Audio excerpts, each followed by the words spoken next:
பிதா குமாரன் பரிசுத்தாவின் திரியக நாமத்தினால ஆமேன். தலைகளை தாழ்த்தி இறைவனை நோக்கி வேண்டுதல் செய்வோம். மகா இரக்கத்தில் ஐஸ்வர்யமுள்ள அன்பின் இறைவனே, கிருபையுள்ள கர்த்தாவே, ஆண்டவரே, இன்றைய நாளிலும் கூட ஒன்று கூடி உம்மை தொழுது கொள்ள ஆராதிக்க வந்திருக்கின்றோம். உம்முடைய கிருபையின் கரம் ஆசீர்வாதம் எங்களோடு தங்கியிருக்கட்டும். ஆண்டவரே, நீர்தாமே எங்களை பாதுகாத்து பராமரித்து வழிநடத்தி வருகின்ற தேவன், சிறப்பாக இந்த ஓய்வு நாளிலே ஆண்டவரே, நாங்கள் உம்மை தொழுது கொள்ளுகின்ற பொழுது உம்முடைய பிரசன்னத்தை உணரவும், எங்களுடைய குறைகளை நாங்கள் அறிக்கை செய்கின்ற பொழுது ஆண்டவர் தாமே எங்களுக்கு மன்னிப்பை அருளி செய்து தொடர்ந்து உம்முடைய பிள்ளைகளாய் நிலைத்து நிற்க நீர்தாமே கிருபை புரிய வேண்டுமாய் கெஞ்சுகின்றோம். ஆசீர்வதியும் கர்த்தாவே, தேவ கிருபையினாலே நிரப்பும், உம்முடைய தயவை தந்தருளும். இந்த வழிபாடு துவக்கம் முதல் முடிவு பரியந்தம் உம்முடைய பெருக்கமான ஆசீர்வாதம் எங்களோடு தங்கியிருக்கட்டும். ஆண்டு கொள்ளும் இயேசுவன் வழியாய் வேண்டுதல் கேளும் நல்ல பிதாவே, ஆமென். நாம் அனைவருமாக சேர்ந்து திரையிலே காணுகின்ற முதலாவது பாமாலையை நாம் பாடுவோம்.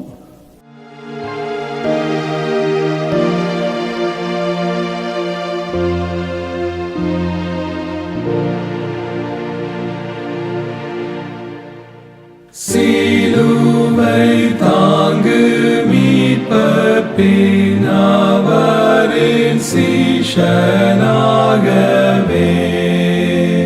வெறுப்பாய் உன்னை லோகத்தை பின் செல்வாய் தாழ்மையாகவே.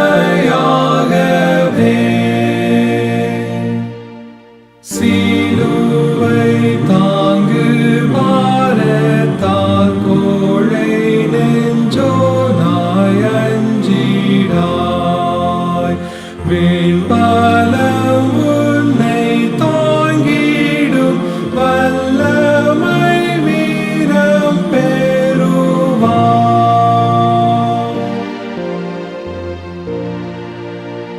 சிலுவை தாங்கு மேட்டிமை கொள்ளாய், என் நிந்தை எண்ணிடாய், நீ பாவன் சாவை மேற்கொள்ள உன் மீட்பர் மாண்டாரினமாய்.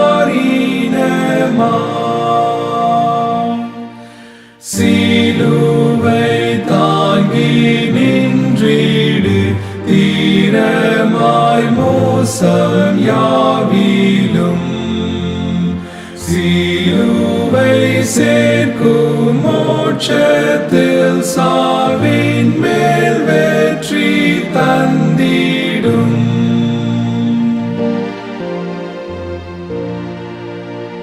சிலுவை தாங்கி கிறிஸ்துவை பின் செல்வாய் ஆயுள் முற்றுமே, மகிமை கிரீடம் சூடுவாய் சிலுவை தாங்கின் மட்டுமே. திரியேகரான கர்த்தா என்றென்றும் போற்றப்படுவீர், மேலோக நித்திய வாழ்வுக்கே அடியாரை நடத்துவீர். இறை வழிபாட்டு நூல் பக்கம் 76. இரண்டாம் வழிபாட்டின் முறையை நாம் பின்பற்றுவோம். இறை வழிபாட்டு நூல் பக்கம் 76, இரண்டாம் வழிபாட்டின் முறை. நாம் கடவுளை தொழுவோம். கடவுள் ஆவியாயிருக்கிறார். அவரை தொழுது கொள்ளுகிறவர்கள் ஆவியோடும் உண்மையோடும் அவரை தொழுது கொள்ள வேண்டும். நம்முடைய பிதாவாகிய கடவுளாலும் கர்த்தராகிய இயேசு கிறிஸ்துவினாலும் உங்களுக்கு கிருபையும் சமாதானமும் உண்டாவதாக. இது கர்த்தர் உண்டு பண்ணின நாள், இதிலே களி கூர்ந்து மகிழக் கடவோம். ஆண்டவரே, எங்கள் உதடுகளை திறந்தருளும், அப்பொழுது எங்கள் வாய் உம்முடைய புகழை அறிவிக்கும். பிதாவுக்கும் குமாரனுக்கும் பரிசுத்த ஆவிக்கும் மகிமை உண்டாவதாக. ஆதியிலும் இப்பொழுதும் எப்பொழுதுமான சதா காலங்களிலும் மகிமை உண்டாவதாக. ஆமென். திரியேக கடவுளை நாம் போற்றுவோம். சேனைகளின் கடவுளாகிய கர்த்தரே, நீர் பரிசுத்தர், பரிசுத்தர், பரிசுத்தர். வானமும் பூமியும் உமது மகிமையால் நிறைந்திருக்கின்றன. உன்னதத்திலே ஓசன்னா. கடவுளே, நீர் பரிசுத்தர். சர்வ வல்லவரே, நீர் பரிசுத்தர். சாவாமை உடையவரே, நீர் பரிசுத்தர். ஆண்டவரே, எங்களுக்காக சிலுவையில் அறையுண்ட எங்கள் மீட்பரே, எங்கள் மேல் கிருபையாயிரும். பரிசுத்த ஆவியாகிய ஆண்டவரே, எங்கள் மேல் கிருபையாயிரும். ஆண்டவரே, எங்கள் ஜெபங்களையும் ஆராதனையும் ஏற்றுக்கொண்டு எங்கள் மேல் கிருபையாயிரும். நமக்கு பாவம் இல்லை என்போமானால் நம்மை நாமே வஞ்சிக்கிறவர்களாவோம், நமக்குள் உண்மை இல்லை.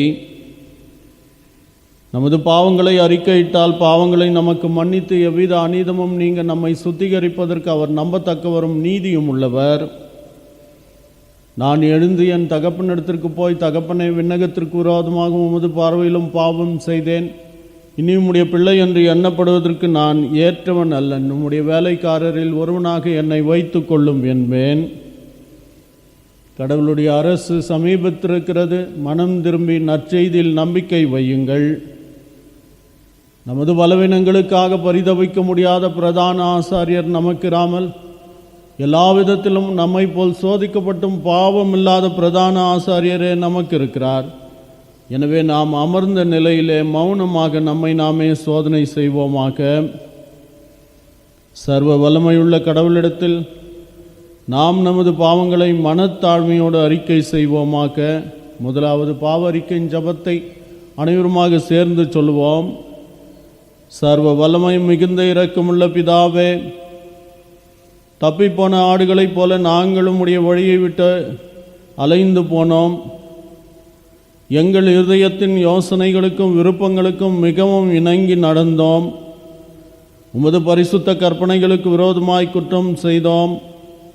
செய்யத்தக்கவைகளை செய்யாமல் செய்யத்தகாதவைகளை செய்து வந்தோம். எங்களுக்கு சுகமே இல்லை. ஆனாலும் ஆண்டவரே, தேவரீர் எங்கள் ஆண்டவராகிய இயேசு கிறிஸ்துவின் மூலமாய் மனிதருக்கு அருளி செய்த வாக்கு தத்தங்கள் படியே நிர்பாக்கியமுள்ள குற்றவாளியாக எங்களுக்கு இறங்கும். தப்பிதங்களை அறிக்கையிடுகிற எங்கள் மேல் பொறுமையாயிரும். பாவத்தின் நிமித்தம் துக்கப்படுகிற எங்களை சீர்படுத்தும். மிகவும் இரக்கமுள்ள பிதாவே, உம்முடைய பரிசுத்த நாமத்திற்கு மகிமை உண்டாகும்படி நாங்கள் இனி தேவ பக்தியும் நீதியும் தெளிந்த புத்தியும் உள்ளவர்களாய் நடந்து வர இயேசு கிறிஸ்துவின் நிமித்தம் எங்களுக்கு கிருபை செய்தருளோம். ஆமேன். எத்தன்மை குற்றம் இயற்றிடினும் தாய் பொறுக்கும், அத்தன்மை நின்றருளும் அன்றோ பராபரமே. நானும் உனக்கு ஆக்கினை தீர்ப்பிடுகிறதில்லை, நீ போ, இனி பாவம் செய்யாதே என்று நம்முடைய இரட்சகர் நம்மை பார்த்து கூறுகின்றார். நாம் பாவங்களுக்கு சத்தவர்களாகி நீதிக்கு பிழைத்திருக்கும்படிக்கு அவர் தாமே தமது சரீரத்தில் நமது பாவங்களை சிலுவையின் மீது சுமந்தார். சர்வ வல்லமை மிகுந்த இரக்கமுள்ள ஆண்டவர் மன்னிப்பையும் பாவ நிவர்த்தியும் நமக்கு கட்டளையிட்டருளி வாழ்க்கையை சீர்படுத்துவதற்கான காலத்தையும் தமது பரிசுத்தாவின் கிருபையும் தேற்றுதலையும் தந்தருளுவாராக. ஆமேன். திருமறை பாடங்கள் வாசிக்க கேட்போம். The first Bible reading is taken from Daniel chapter 6 verses 11 to 23. Daniel chapter 6 verses 11 to 23. Then these men came by agreement and found Daniel making petition and plea before his God. Then they came near and said before the king concerning the injunction, O king, did you not sign an injunction that anyone who makes petition to any god or man within 30 days except to you, O king, shall be cast into the den of lions? The king answered and said, The thing stands fast according to the law of Medes and Persians, which cannot be revoked.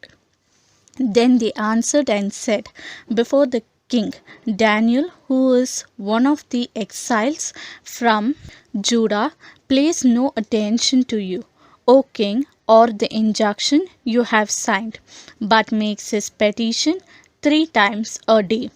Then the king, when he heard these words, was much distressed and set his mind to deliver Daniel. And he labored till the sun went down to rescue him.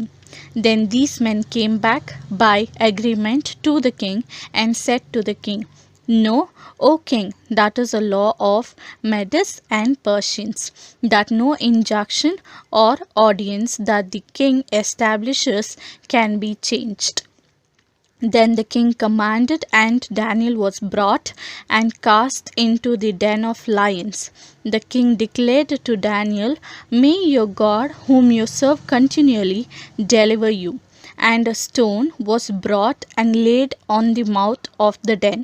And the king sealed it with his own signet and with the signet of his lords, that nothing might be changed concerning Daniel. Then the king went to his palace and spent the night fasting. No diversions were brought to him, and sleep fled from him. Then at break of day the king arose and went in haste to the den of lions. As he came near to the den where Daniel was, he cried out in a tone of anguish. The king declared to Daniel, "O Daniel, servant of the living God, as your God, whom you serve continually, been able to deliver you from the lions?" Then Daniel said to the king, "O king, live forever. My God sent his angel and shut the lion's mouth, and they have not harmed me, because I was found blameless before him and also before you. O king, I have done no harm." Then the king was exceedingly glad and commanded that Daniel be taken up out of the den. So Daniel was taken up out of the den, and no kind of harm was found on him, because he had trusted in his God. Here ends the first Bible reading. Praise be to God. Second Bible reading, 2 Corinthians chapter 6, 1 to 10. As God's fellow workers, we urge you not to receive God's grace in vain. For he says, "In the time of my favor I heard you, and in the day of salvation I helped you." I tell you now, this is a time of God's favor. Now is the day of salvation. We put no stumbling blocks in anyone's path, so that our ministry will not be discredited. Rather, as we servants of God, we commend ourselves in every ways, in great endurance, in troubles, hardship and distress, in beating, imprisonment and riots, in hard work, sleeplessness, night and hungers, in impurity, understanding, patience and kindness, in the Holy Spirit and in the sincere love, in truthful speech and in our power of God, with weapon of righteousness in the right hand and in the left, through the glory and dishonor, bad reports and good reports, genuine, yet regarded as impostors, known, yet regarded as unknown, dying and yet we live on, beaten and yet not killed, sorrowful yet always rejoicing, poor yet making many rich, having nothing and yet possessing everything. Here ends the Bible reading. Amen.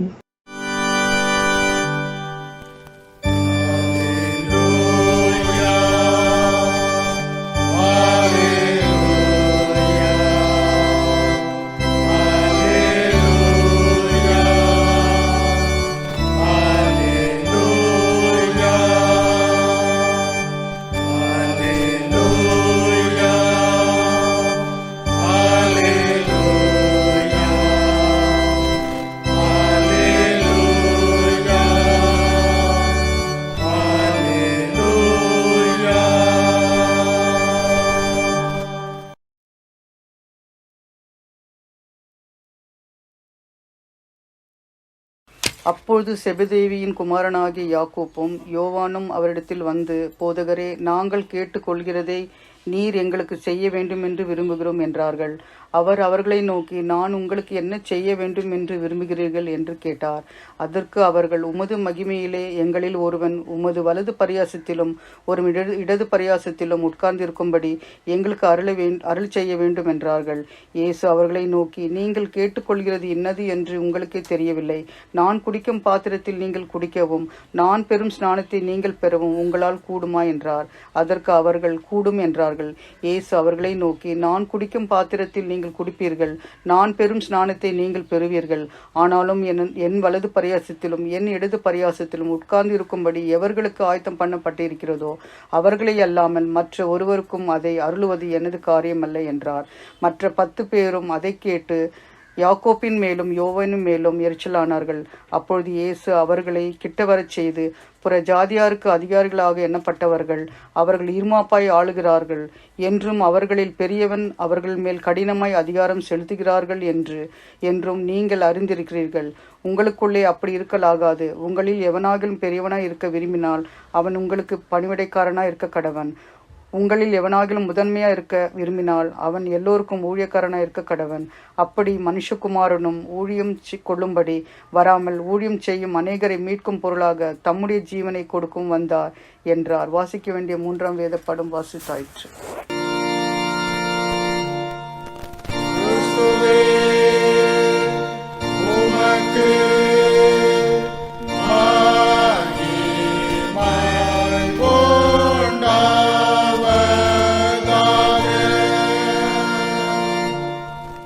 நாம் அனைவருமாக சேர்ந்து கிறிஸ்தவ கீர்த்தனைகளில் திரையிலே காணுகின்ற பாடலை நாம் பாடுவோம்.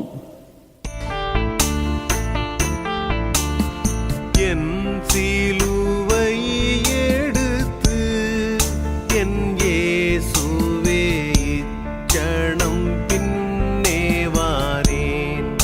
என் இயேசுவே இச்சணம் பின்னே வாரேன்.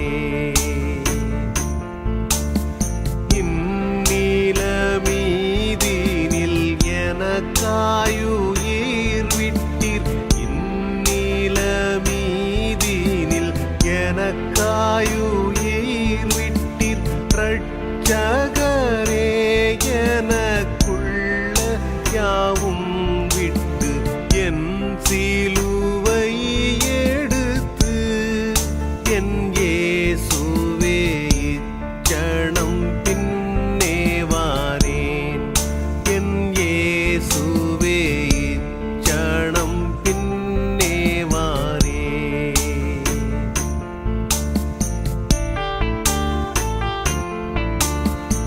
உலகும்மை விட்டிடினும் உம்தயையால் உம்மை நான் பின் செல்லுவேன். உம்தயையால் உம்மை நான் பின் செல்லுவேன். அலகை என் மேல் பாய்ந்து அதிகமாய் எதிர்த்தாலும் அலகை என் மேல் பாய்ந்து அதிகமாய் எதிர்த்தாலும் அஞ்சாமல் போர் செய்து அவனை மேற்கொண்டு நான் என் சிலுவை எடுத்து என் இயேசுவே இச்சணம் பின்னே வாரேன்.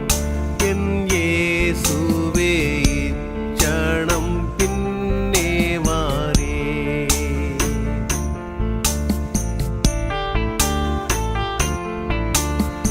என்றன் சுதந்தரத்தை இழக்கினும் சொந்தம் நீரே எனக்கு.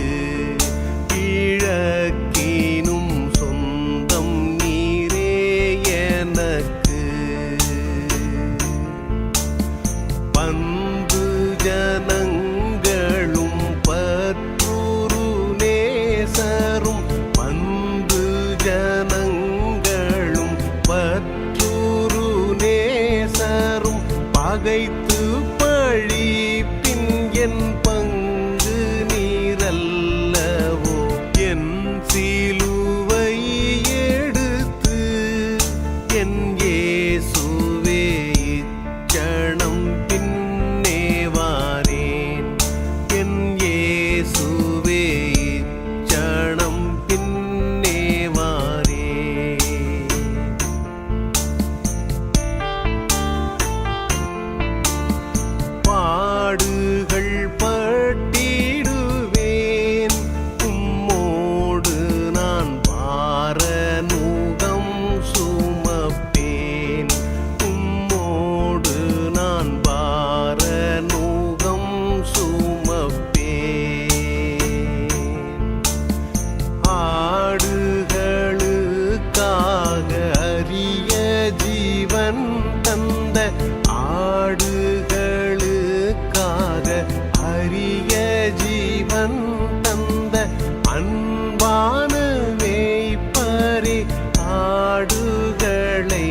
தலைகளை தாழ்த்தி இறைவனை நோக்கி வேண்டுதல் செய்வோம். அன்பின் இறைவனே, கிருபையுள்ள கர்த்தாவே, உம்முடைய கிருபையாலும் இரக்கத்தினாலும் சாமி ஆண்டவர் தாமே எங்களை மட்டும் ஆசீர்வதித்து பாதுகாத்து கர்த்தர் தாமே வழிநடத்தி வந்திருக்கிறீர். உம்முடைய கிருபையின் கரம் வழிநடத்துதல் எங்களோடு தங்கியிருக்க உம்மிடத்திலே மன்றாடுகின்றோம். மெய் சமாதானம் ஆண்டவரே சந்தோஷனால் நிரப்பும், தேவ கிருபையினாலே நிரப்பும், உம்முடைய தயவை தந்தரலும். சிறப்பாக ஆண்டவரே இன்றைய நாளிலும் கூட உம்முடைய திருவசனத்தை கேட்கத்தக்கதான கிருபையை தந்திருக்கின்றீர். ஆண்டவரின் ஆசீர்வாதம் வழிநடத்துதல் எங்களோடு தங்கிருந்து வழிநடத்த உம்மிடத்தில் மன்றாடுகின்றோம். கேட்கப்படுகின்ற செய்திகளை ஆசீர்வதியும், எங்கள் உள்ளத்திலே பேசும்.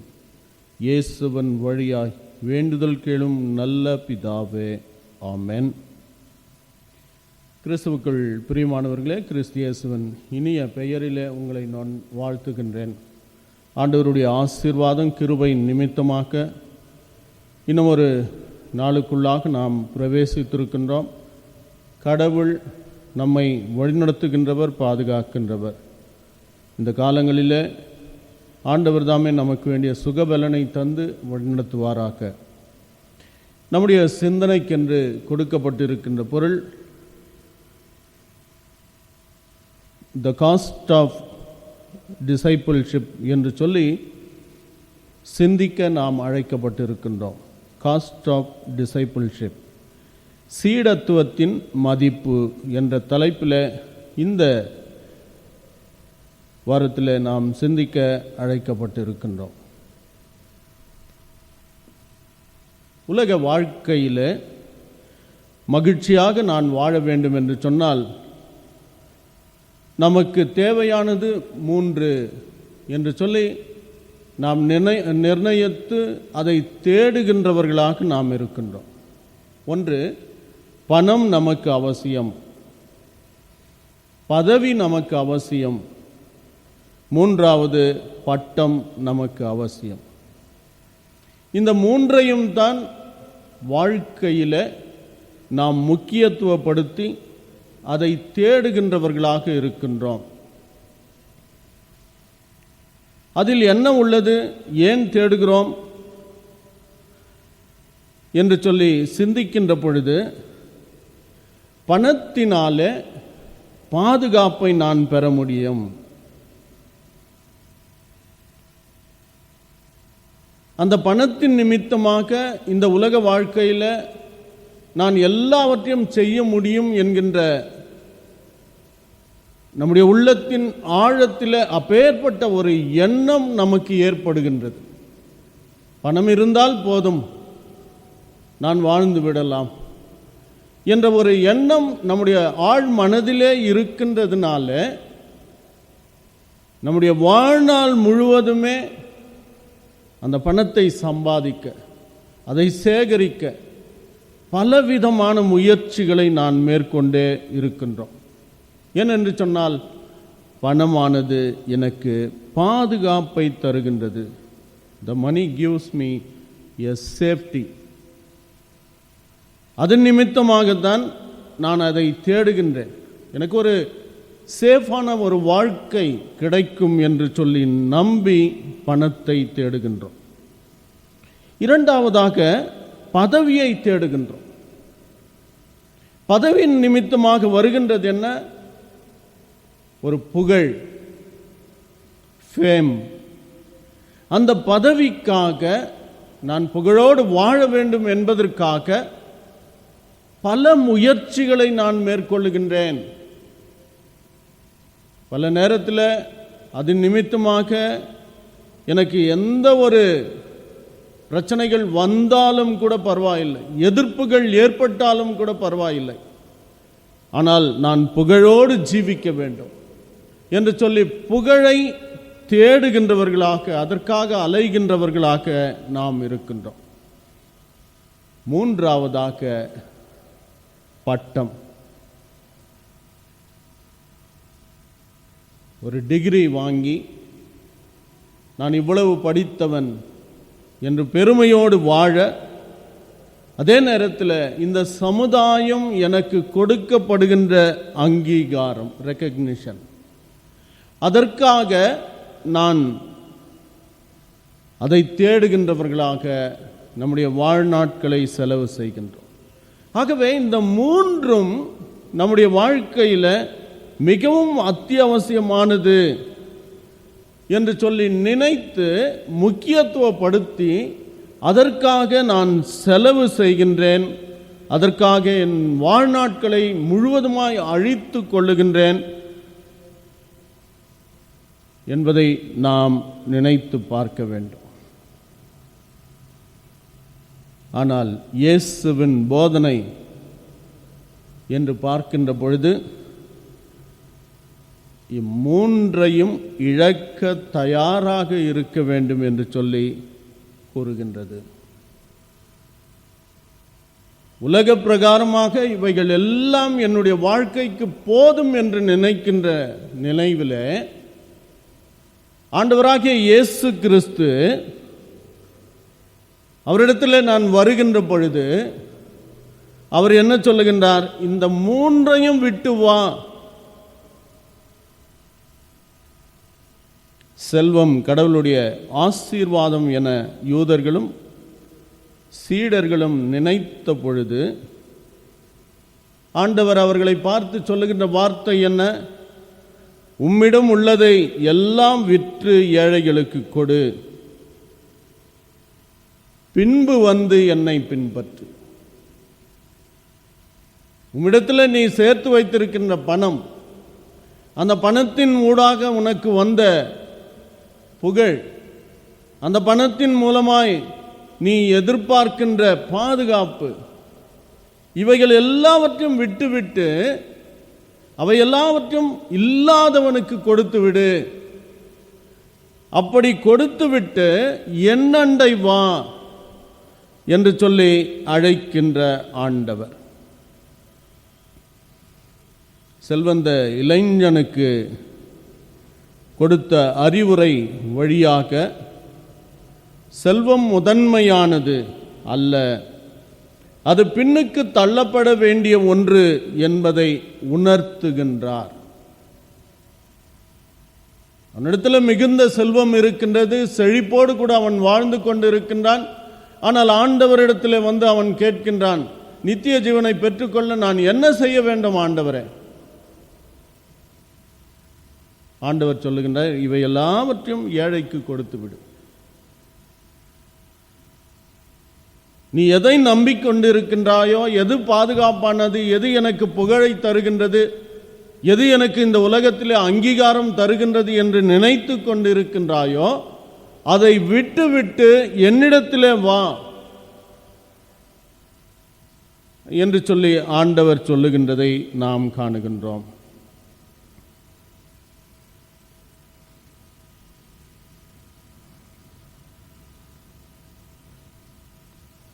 பீட்டர் ட்ரக்கர் என்று ஒரு இறை அறிஞர் கூறுகின்ற பொழுது, பதவி ஒரு மனிதனுக்கு வசதியையும் வல்லமையையும் தருவதில்லை, மாறாக பொறுப்பை சுமத்துகின்றது. நான் ஒரு பதவியிலே இருக்கின்றேன் என்று சொல்லுகின்ற பொழுது அது எனக்கு நல்ல வசதியையும் வாய்ப்பையும் வல்லமையும் தருகின்றது என்று சொல்லி நாம் தவறாக நினைத்து கொள்ளுகின்றோம். அப்படி அல்ல, அது எனக்கு ஒரு பெரிய பொறுப்பாக, ஒரு ரெஸ்பான்சிபிலிட்டியை நான் சுமக்கின்றதாக அது எனக்கு கொடுக்கின்றது. அந்த ரெஸ்பான்சிபிலிட்டியை நான் நிறைவேற்றுவதிலேயே என்னுடைய வாழ்நாள் கழிகின்றது என்று சொல்லி அவர் சொல்லுகின்றார். சீடர் என்பவர் பின்பற்றுகின்றவர்.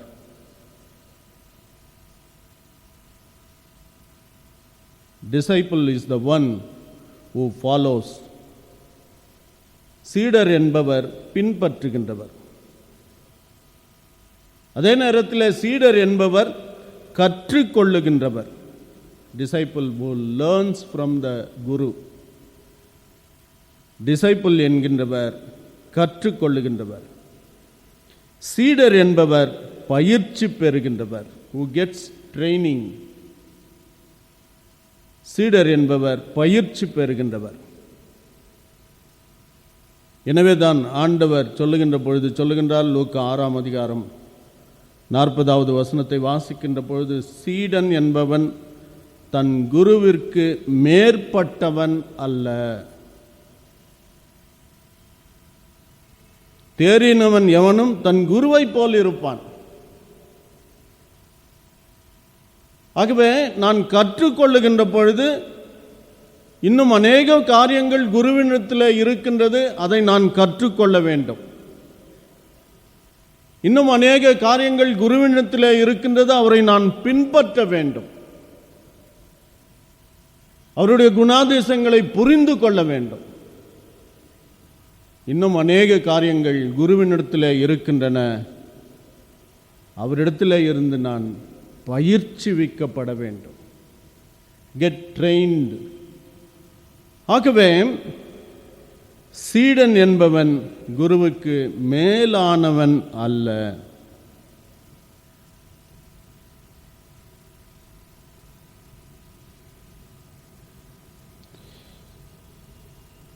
முற்காலத்தில் குருவினிடத்தில் சீடர்கள் வந்தார்கள்.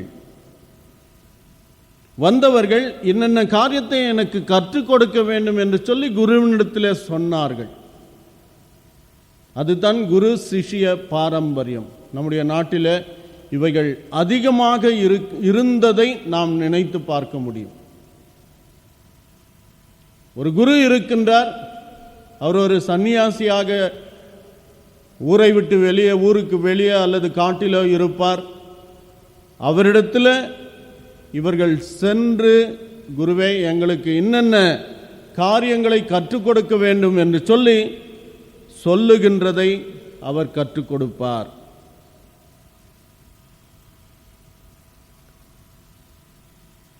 ஆனால் கிறிஸ்தவத்திலே காணப்படுகின்ற குரு சீடன் அந்த முறை, சீடனை குருவானவர் தெரிந்து கொள்ளுகின்றார். பாரம்பரியத்தில் நாம் என்ன காணுகின்றோம்? சீடன் குருவை தெரிந்து கொள்ளுகின்றான். தனக்கு என்ன கற்றுக் கொடுக்க வேண்டும் என்று சொல்லி அங்கு சொல்லப்படுகின்றது. ஆனால் இங்கு பார்க்கின்ற பொழுது சீடனை ஆண்டவராகிய இயேசு கிறிஸ்து குருவாக சீடர்களை தெரிந்து கொள்ளுகின்றார்.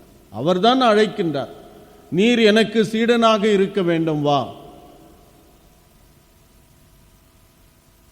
நீ செய்கின்ற வேலையை விட்டு வா என்று சொல்லி அழைப்பு கொடுக்கின்றவராக இந்த குருவானவர் இருக்கின்றார். யோவான் 15ஆம் அதிகாரம் 16வது வசனத்தை வாசிக்கின்ற பொழுது அங்கு யோவான் ஆண்டவராகிய இயேசு கிறிஸ்து சொல்லுகின்றதை யோவான் அதை எழுதுகின்றார். நீங்கள் என்னை தெரிந்து கொள்ளவில்லை, நான் உங்களை தெரிந்து கொண்டேன். You have not chosen me, I have chosen you. நான் தான் உங்களை தெரிந்து கொண்டேன், நான் தான் உங்களை அழைப்பு கொடுத்தேன். நீங்கள் என்னுடைய சீடர்களாக இருக்க நான் தான் உங்களுக்கு அந்த தகுதியை தந்து அழைத்தேன் என்று சொல்லி சொல்லுகின்றதை நாம் காணுகின்றோம். இந்த பின்னணியில் உங்களுக்கு முன்பதாக ஒரு 3 உண்மைகளை வைக்க நான் ஆசிக்கின்றேன். முதலாவதாக, சீடத்துவத்தின் மதிப்பு குற்றமற்றிருத்தல். குற்றமில்லாத ஒரு தன்மையை நான் கொண்டிருக்கின்ற பொழுதுதான் நான் உண்மையான சீடனாக இருக்க முடியும். முதல் மதிப்பு, சீடனுக்கு இருக்க வேண்டிய முதல் தகுதி, மதிப்பு என்று சொல்லுகின்ற பொழுது குற்றமற்றிருத்தல். அதை 2 கொரிந்தியர் 6ஆம் அதிகாரம் 3வது வசனத்திலே வாசிக்கின்ற பொழுது, இந்த ஊழியம் குற்றப்படுத்தப்படாதபடிக்கு எவரும் குறை கூறா வண்ணம் எங்கள் திருப்பணியை ஆற்ற விரும்புகிறோம். அப்போஸ்தலனாகிய பவுல் மிகவும் தெளிவாக சொல்லுகின்றார். இந்த ஊழியம் குற்றப்படுத்தப்படாதபடிக்கு எவரும் குறை கூறா வண்ணம் எங்கள் திருப்பணியை நாங்கள் ஆற்ற விரும்புகின்றோம். பாபிலோனுக்கு சிறைப்பிடித்து கொண்டு போகப்பட்ட தானியேல் சிறைப்பட்ட வாழ்வு, அந்நிய நாட்டிலே தன் ஒழுக்கம், உண்மை தன்மை, இவைகள் எல்லாவற்றிலும் உறுதியாக இருக்கின்றதை நாம் வாசிக்க கேட்டோம். பழைய ஏற்பாட்டின் பகுதி நாம் வாசிக்க கேட்ட பகுதி அதைத்தான் நமக்கு வெளிச்சம் போட்டு காட்டுகின்றது. சிறைப்பட்ட வாழ்விலும் தன்னுடைய வாழ்க்கையானது ஒரு சிறைச்சாலையில் இருக்க வேண்டிய, ஒரு கட்டுத்திட்டத்திற்குள்ளாக இருக்க வேண்டிய ஒரு சூழல். அந்த வாழ்விலும் அதே நேரத்தில் அந்நிய நாட்டிலே பலவிதமான ஒழுக்க கேடுகளுக்கு மத்தியிலே தானியேல் ஒழுக்கமுள்ளவராக, உண்மை தன்மையில உறுதியாக இருக்கின்றவராக காட்டப்படுகின்றார். அதுதான் உண்மையான சீடன். எந்த சூழலிலே, எந்த நிலைமையிலே நீர் விடப்பட்டாலும் எனக்கு குருவாயிருக்கின்ற அந்த குருவை எவ்விதமாய் வாழ்ந்தாரோ வழிகாட்டினாரோ அவ்விதமாகவே நான் ஜீவிக்க வேண்டும். எந்த சூழலிலும் எனக்குள்ளாக இருக்கின்ற குணாதிசயத்தை மாற்ற முடியாது. ஆகவே இங்கு சிறைப்பட்ட தன்மை, அந்நிய நாட்டிலே வாழ்கின்ற ஒரு சூழல், ஆனால் தன் ஒழுக்கத்திலும் உண்மை தன்மையிலும் அவர் உறுதியாக இருக்கின்றார். எப்பேற்பட்ட சூழல்? உண்ணும் உணவு பழக்கத்தில், இறைவேண்டல் செய்வதில், ஆண்டவரை தேடுவதில். ஆகவே இந்த 3 காரியங்களிலே மிகவும் ஸ்திரமாக அவர் இருக்கின்றார். ஆனால் தானியேலின் மீது பழி போடப்படுகின்றது. அவரை சிங்கங்கள் உள்ள கெபியிலே போடுகின்றார்கள். ஆனால் சிங்கம் எதுவும் செய்யாததை கண்ட அரசன் அவரை விசாரித்த போது தான் குற்றமற்ற நிலையை கூறுகின்றார். தானியேல் 6ஆம் அதிகாரம் 22வது வசனம்.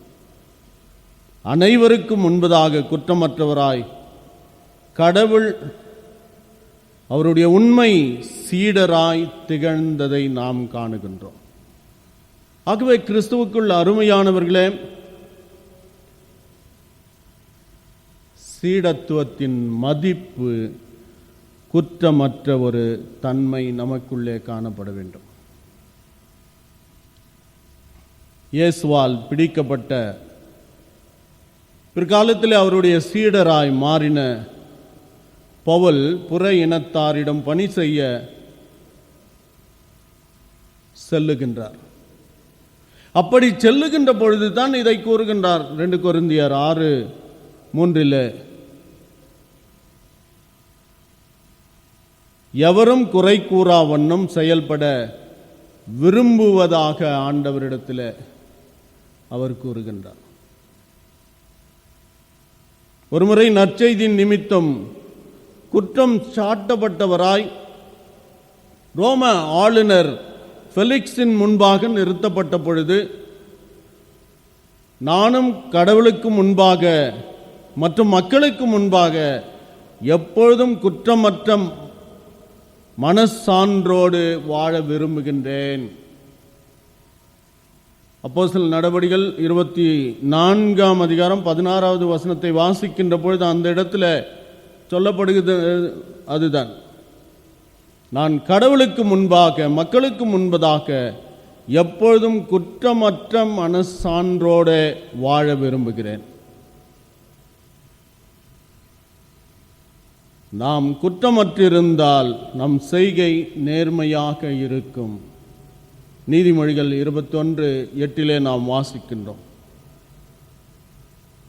குற்றமற்றவர்களாக வாழ்வதுதான் சீடரின் மதிப்பு. இரண்டாவதாக சீடரின் மதிப்பு என்னவென்று பார்க்கின்ற பொழுது, பணி செய்தல். டயாக்கோனியன் என்ற கிரேக்க வார்த்தைக்கு உதவி செய்வது,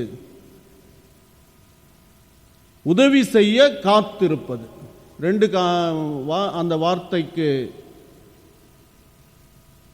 பொருளை நாம் பார்க்க முடியும். ஒன்று உதவி செய்வது, இரண்டாவது உதவி செய்ய நான் காத்திருப்பது. அந்த காத்திருப்பது என்பது எப்படி? மேஜையில் பலவிதமான உணவுப் பொருட்கள் வைக்கப்பட்டிருக்கின்றன, விருந்தாளிகள் அமருகின்றார்கள். நான் அங்கு ஒரு உதவியாளனாக சென்று அவர்கள் உண்ண நான் உதவி செய்கின்றேன். அதுதான் டயாக்கோனியன். அதே நேரத்தில் டயாக்கோனியா என்ற வார்த்தை ஒரு அடிமையின் பணியை குறிக்கின்றது. டூலோஸ் என்று சொன்னால் அடிமையின் பணியை குறிக்கின்ற ஒன்றாகவும் கூட அது பயன்படுத்தப்படுகின்றது. புதிய ஏற்பாட்டிலே டயாக்கோனோஸ் என்ற வார்த்தை வெளிப்படுத்தும் டீக்கன் என்பவர் பணி செய்கின்றவர். இயேசு கிறிஸ்து பணிவிடையை செய்தார். டொனால்ட் மேக்கேனன் என்று சொல்லப்படுகின்ற இறையாளர், தலைமைத்துவம் செயல்பாட்டில் அடங்கி உள்ளதே அன்றி பதவியில் இல்லை என்று சொல்லுகின்றார். நான் தலைமை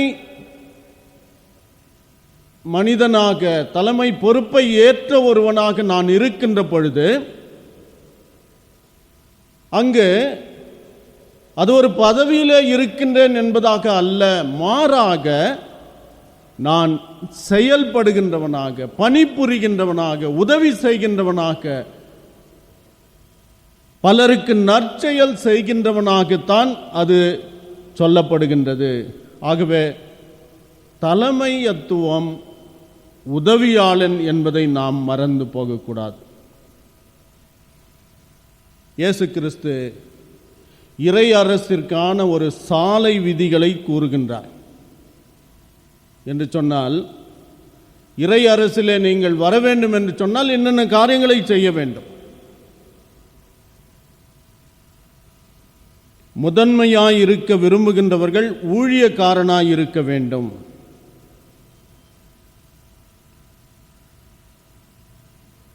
இதுதான் இயேசுவின் இறையரசின் விதிமுறைகளாக இருக்கின்றன.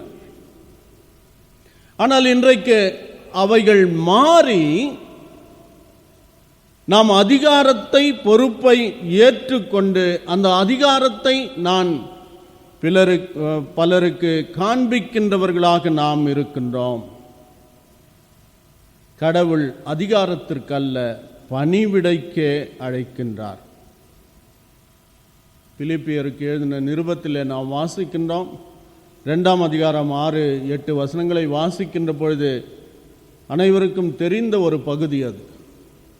அவர் கடவுளுடைய ரூபமாயிருந்தும் கடவுளுக்கு சமமாயிருப்பதை கொள்ளையாடின பொருளாக எண்ணாமல் தம்மைத்தாமே வெறுமையாக்கி அடிமையின் ரூபம் எடுத்து மனித சாயலானார். இந்த உலகத்திலே மீட்பை நிகழ்த்த வந்தவர் சர்வ வல்லமை பொறிந்தவராக அவர் வரவில்லை. மாறாக அவை எல்லாவற்றையும் துறந்து அவர் இந்த உலகத்திலே வருகின்றவராக இருக்கின்றார். தம்மைத்தாமே வெறுமையாக்கி அடிமையின் ரூபம் எடுத்து மனித சாயலாக மாறுகின்றார். ஆகவே தலைமை பொறுப்பு என்பது பணி செய்ய தூண்டுகின்ற ஒன்று என்பதை நாம் மறந்து போகக்கூடாது. யோவான் 13ஆம் அதிகாரத்தை நீங்கள் வாசிப்பீர்களே என்று சொன்னால், சீடர்களின் கால்களை கழுவுகின்ற ஒரு நிகழ்வு அந்த இடத்திலே வருகின்றது. பணிவிடைக்கு சிறந்த முன்மாதிரியான பகுதி என்று நாம் சொல்ல முடியும்.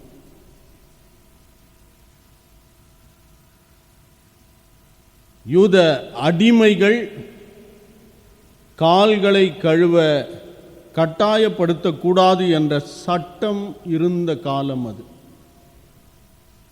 யூதர்கள் ஒருவேளை அடிமைகளாக போனால் அவர்கள் யாருடைய கால்களையும் கழுவக்கூடாது. ஆனால் இங்கு ஆண்டவர் என்ன செய்கின்றார்? அந்த சட்டத்தை முழுவதுமாய் மாற்றி போடுகின்றார். குரு என்று சொல்லப்படுகின்றவர், ரபி என்று அழைக்கப்படுகின்றவர், போதகர் என்று சொல்லப்படுகின்றவர் பிறருக்கு பணியாளராகத்தான் இருக்க வேண்டும்.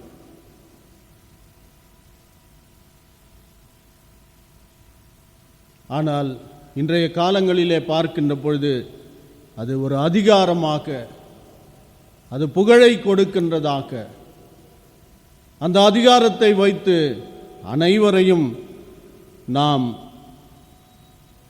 ஒரு மிரட்டுகின்ற ஒரு தன்மை உடையதாக மாறிவிட்டதை நாம் காணுகின்றோம். குருவானவர் பணியாளன் என்பதை நாம் புரிந்து கொள்ள வேண்டும்.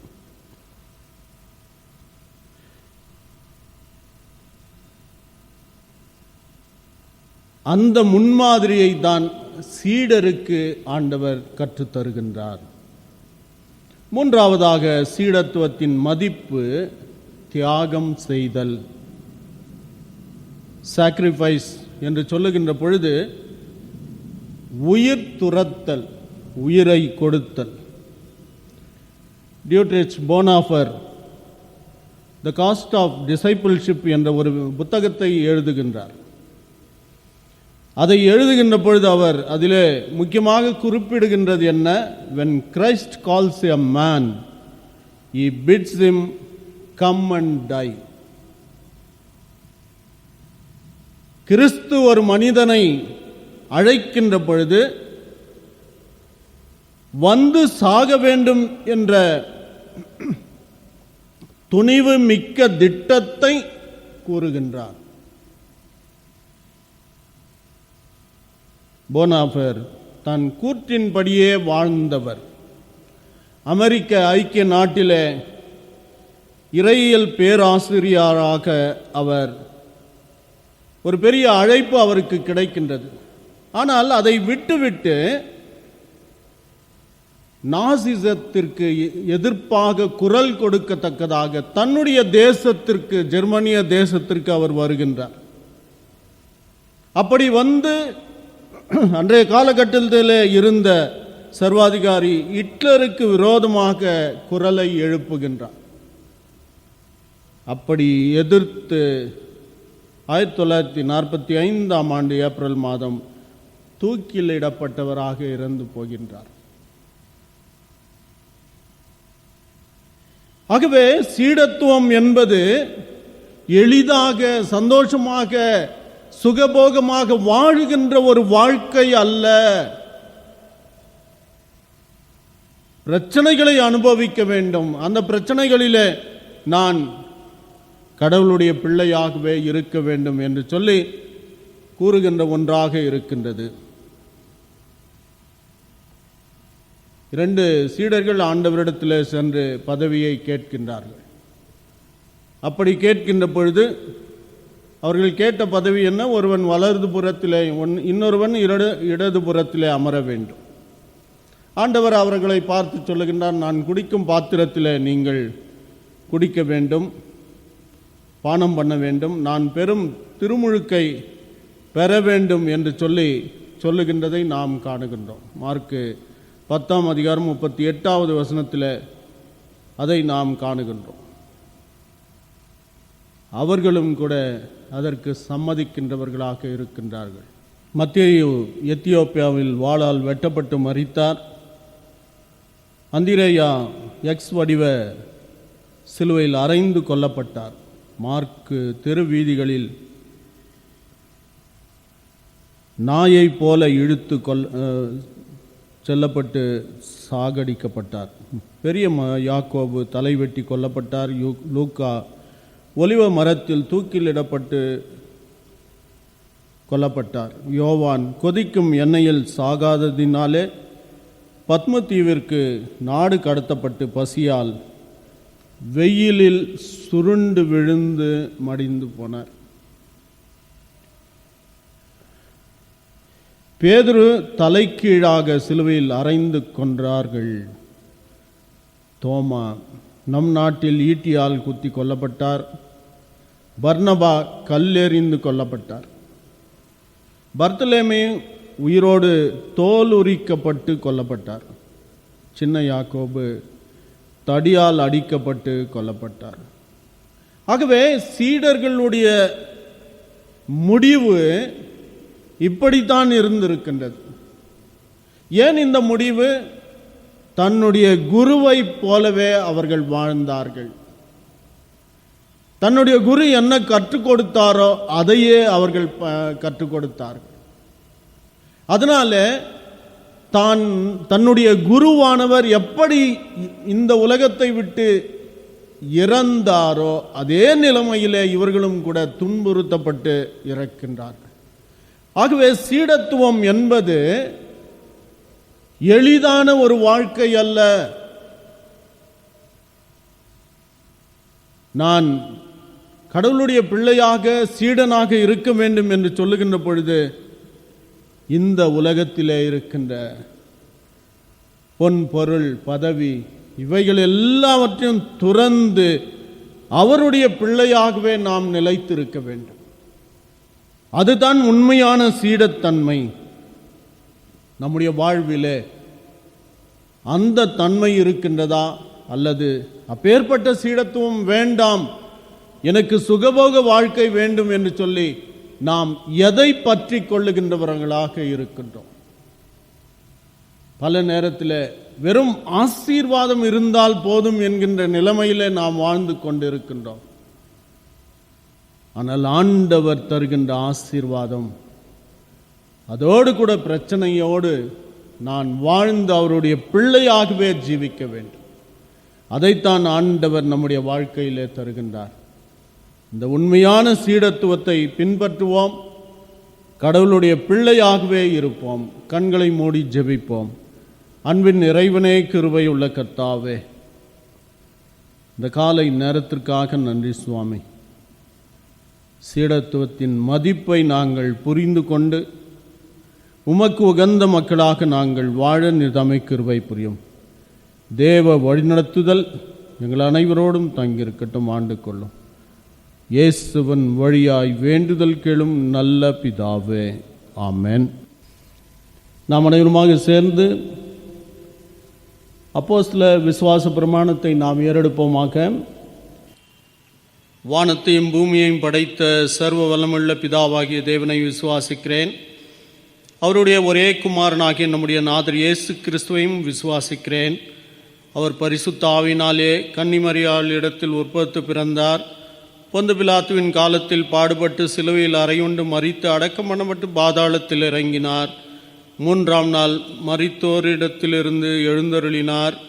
பரமண்டலத்துக்கேறி சர்வ வல்லமையுள்ள பிதாவாகிய இறைவனுடைய வலது பாரிசத்திலே வீற்றிருக்கிறார். அவரிடத்திலிருந்து உயிருள்ளோரையும் மரித்தோரையும் நியாயந்திருக்க வருவார். பரிசுத்தாவியை விசுவாசிக்கிறேன். பொதுவாக இருக்கிற பஸ்து சபையும் பஸ்துவான்களுடைய ஐக்கியமும் பாவ மன்னிப்பும் சரீரம் உயிர்த்தெழுதலும் நித்திய வாழ்வும் உண்டென்று விசுவாசிக்கிறேன். ஆமேன். கிறிஸ்துவுக்குள் பிரியமானவர்களே, கிறிஸ்து இயேசுவின் இனிய பெயரிலே உங்களை நான் வாழ்த்துகின்றேன். ஆண்டவருடைய ஆசீர்வாதம் எங்களோடு கூட இருந்து காத்து வந்ததின் நிமித்தமாக இன்றைய நாளில் நெகேமியா குருவானவர் மற்றும் நானுமாக சேர்ந்து இந்த தொழுகையில் பங்கெடுக்க கடவுள் கிருபை செய்தார். அதற்காக கிறிஸ்து சேவியர் யஷ்வந்த்பூர் சபையின் மக்களுக்கு எங்கள் நன்றிகளை நாங்கள் தெரிவித்துக் கொள்கின்றோம். ஏற்கனவே அறிவித்த வண்ணமாக வருகின்ற 4ஆம் தேதி மாதத்தின் முதலாவது ஓய்வு நாள், அன்றைய நாளில் காலை 7 மணி துவக்கம் 2 மணி வரை நம்முடைய ஆலயத்தில் தேர்தலுக்கான வாக்குப்பதிவு நடைபெறும் என்பதை நான் அறிவிக்கின்றேன். 4ஆம் தேதி காலை 7 மணி முதல் 2 மணி வரை வாக்குப்பதிவு நடைபெறும். அதில் சபையின் மக்கள், இதை கேட்கின்றவர்கள் தயவு கூர்ந்து அதில் வந்து பங்கு பெறும்படி, இந்த 3 ஆண்டுக்குரிய பரிபாலன குழுவை தெரிந்து கொள்ளும்படி உங்களுக்கு தரப்பட்டிருக்கின்ற உரிமைகளை பயன்படுத்தும்படி உங்களை அன்போடு நான் கேட்டுக்கொள்கின்றேன். கேலண்டர் ஆஃப் ஈவெண்ட்ஸ் ஏற்கனவே போடப்பட்டு இருக்கின்றது. எனவே திரும்பவும் நான் அறிவிக்கின்றேன். வருகின்ற மாதம் 4ஆம் தேதி காலை 7 மணி முதல் கொண்டு 2 மணி வரை நீங்கள் வந்து வாக்குப்பதிவு செய்யும்படி உங்களை அன்போடு கேட்டுக்கொள்கின்றேன். இது எலெக்ஷனுக்குரிய 3ஆம் அறிக்கை. ஜெபிப்போம். எல்லா வல்ல அன்பின் நிறைவனே, உண்மையான சீடத்துவத்தின் மதிப்பை ஆண்டவரே நாங்கள் காணத்தக்கதாக, அதை குறித்து சிந்திக்கத்தக்கதாக தந்த கிருபைக்காக நன்றி சுவாமி. உடைய கிருபையின் கரம் ஆசீர்வாதம் வழிநடத்துதல் ஆண்டவரே எங்கள் அனைவரோடும் வரட்டும். இந்த வழிபாட்டில் பங்கெடுத்த சிறு பிள்ளைகள், வாலிப பிள்ளைகள், பெரியோர்கள், வயோதிபர்கள், தாய்மார்கள் அனைவரையும் ஆசீர்வதியும். படிக்கின்ற பிள்ளைகளுக்கு வேண்டிய கல்வி அறிவை, ஞானத்தை தந்தரும். தேவ கிருபையினாலே நிதமை இவர்களை நிரப்பி வழிநடத்த வேண்டுமா இடத்திலே மன்றாடுகின்றோம். மெய் சமாதானம் சந்தோஷனால் நிரப்பும். தேவைகளிலே போதுமானவராயிரும். இரக்கமுள்ள கர்த்தாவே, சிறப்பாக சுவாமி உம்முடைய கிருபையின் கரம் கல்வியை பயிலுகின்ற படிக்கின்ற ஒவ்வொருவருக்கும் வேண்டிய ஞானத்தை தந்துள்ளோம். வாலிப பிள்ளைகளை ஆசீர்வதியும். இந்த பிள்ளைகள் உம்முடைய பிள்ளைகளாகவே ஜீவிக்க, பெற்றோருக்கும் மற்றெல்லோருக்கும் உகந்த பிள்ளைகளாய் ஜீவிக்க கிருபை புரியும். அவ்விதமாக தாய்மார்களை ஆசீர்வதியும் சாமி. உம்முடைய கிருபை அவர்களோடு இருந்து நல்ல இல்லறங்களை உருவாக்க கிருபை புரியும். வல்லமையுள்ள தகப்பனே, வேலை செய்கின்ற, தொழில் புரிகின்ற, வியாபாரம் செய்கின்ற ஒவ்வொருவருக்காக ஜெபிக்கின்றோம். ஆண்டவரே, உம்முடைய கிருபையின் கரமானது அவர்களோடு இருந்து செய்கின்ற தொழில் வியாபாரங்களிலே, ஆண்டவரே, வேலைகளிலே முன்னேற்றங்களை தந்தருளும் இடத்திலே மன்றாடுகின்றோம். வயது சென்றவர்களுக்காக, கர்ப்பஸ்திரிகளுக்காக, கணவன் மனைவியை இழந்தவர்களுக்காக ஜெபிக்கின்றோம். உம்முடைய கிருபை அவர்களோடு இருந்து வழிநடத்த இடத்திலே மன்றாடுகின்றோம். உம்முடைய சமாதானம் சந்தோஷம் எங்கள் மத்தியிலே இருக்கட்டும். இந்த தொற்றிலே இருந்து விடுதலை தர உம்மிடத்திலே மன்றாடுகின்றோம். ஆலயங்கள் திறக்கப்பட வேண்டும். ஆண்டவரே, உம்மிடத்திலே நாங்கள் எங்களுடைய வேண்டுதல்கள், விண்ணப்பங்களை வைக்க வேண்டும்.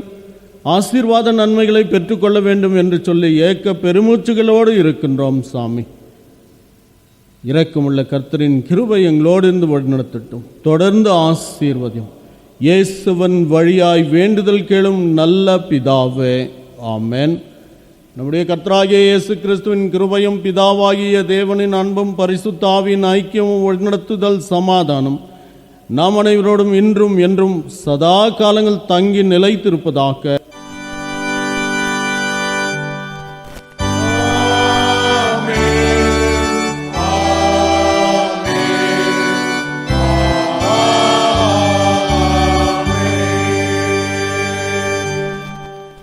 நிறைவு பாடலாக திரையிலே காணப்படுகின்ற பாமாலை நாம் அனைவருமாக சேர்ந்து பாடுவோம்.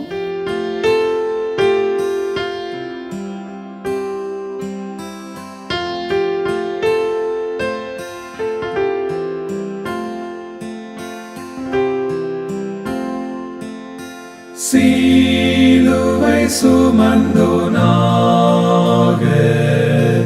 இயேசு உம்மை பற்றுவேன். ஏழை பரதேசியாக மோட்ச வீடு நாடுவேன். ஊற்றார் மேன்மை ஆஸ்தி கல்வி ஞானம் லோகம் அனைத்தும் அற்ப குப்பை என்று எண்ணி வெறுப்பேனே முற்றிலும்.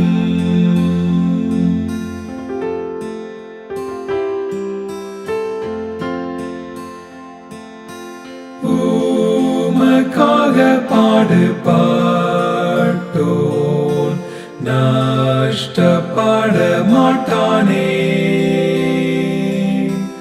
உமக்கென்று ஜீவன் விட்டோன் சாகா ஜீவன் பெற்றானே. உம்மை வல்ல மீட்பர் என்று சொல்லி நித்தம் பற்றுவேன். கஸ்தி பட்டும் சாவை வென்று வாடா கிரீடம் பெறுவேன்.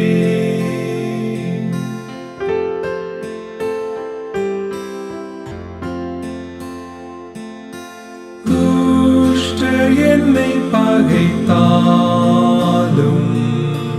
நீரே தஞ்சமாகுவீர். கஸ்தி என்ன நேரிட்டாலும் இனி மேன்மை தருவீர். உமதன்பு என்னை தேற்ற துக்கம் பயமில்லையே. நாதாவும் பிரசன்னம் நீங்க இன்பமெல்லாம் துன்பமே.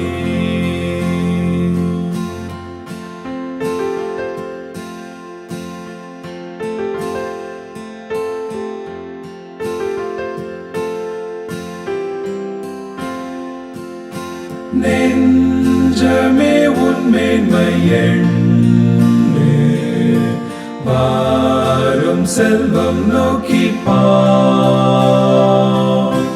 மோட்ச நன்மை தேடிக்கொள்ளு, உன் சுதந்திரத்தை கார். கொஞ்ச வேளைக்குள் பறந்து இயேசு அண்டை சேருவார். தெய்வ தூதரோடு நின்று என்றென்றைக்கும் துதிப்பார். ஆண்டவர் உங்களோடு இருப்பாராக, அவர் உமது ஆவியோடும் இருப்பாராக. சமாதானத்தோடே கடந்து செல்வோம். கர்த்தரின் நாமத்தினாலே ஆமென்.